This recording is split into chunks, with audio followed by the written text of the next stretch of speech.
during the boom years of the early 2000s, leaving the economy exposed to the financial crisis.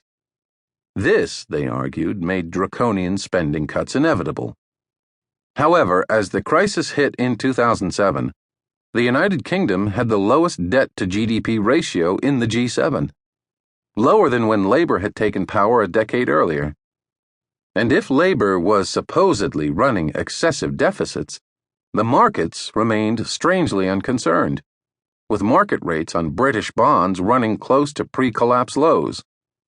This left many wondering why the British budget exploded in 2008, and what it might say about coalition rule in the United Kingdom.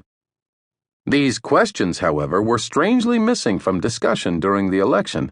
Cameron did not discuss why the United Kingdom's outsized and over-leveraged financial sector made the nation suffer disproportionately from the worst financial crisis since the 1930s. Financial deregulation and the unsustainable growth in private, not public, credit fatally exposed the United Kingdom's banks to the United States subprime credit crisis. The collapse in credit growth in 2007 through 2009 hurt the United Kingdom's budget not because the Labour government was too deep in debt, but because the national economy was more dependent on financial activity than elsewhere. By 2007, the British Exchequer was taking nearly 25% of total tax revenue out of the financial sector just prior to the crisis, which was a mere 10% of the economy.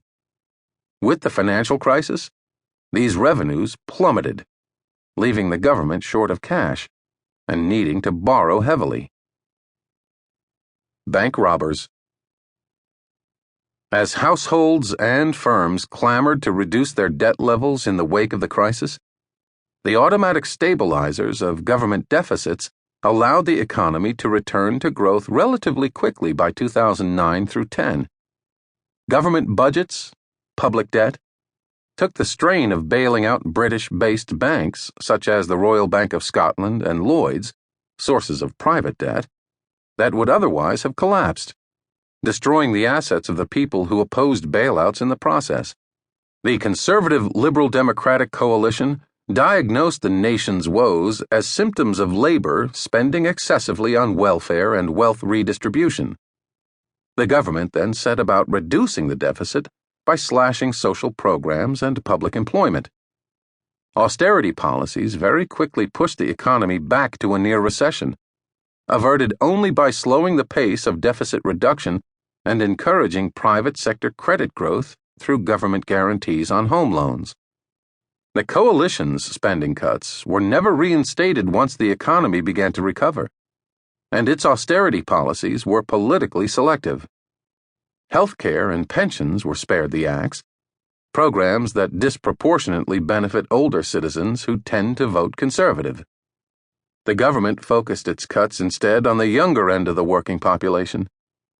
Spending on these groups was already lower than on the elderly, which required cuts to be deeper in order to provide substantial savings.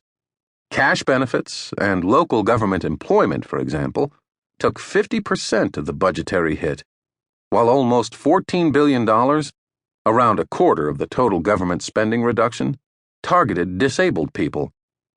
As a result, the poorer half of the British electorate lost heavily from changes to taxation and benefits implemented by the coalition, while the top half mostly benefited from them. The bank rescues of 2008 through 2009 made the government responsible for paying for the recession it created.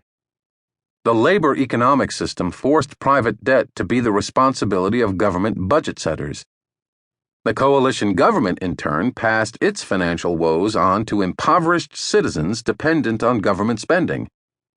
This reality was hidden from view during the election. Instead, Miliband was pressed in TV debates to admit that Labour had overspent, and his denial provoked widespread derision. The economic crisis that hastened New Labour's demise had nothing to do with overspending and everything to do with its uncritical acceptance of 21st century financial innovation and its excesses. Before analysts conclude that Labour has no choice but to shift to the right, we need to remember the lessons of the global financial crisis.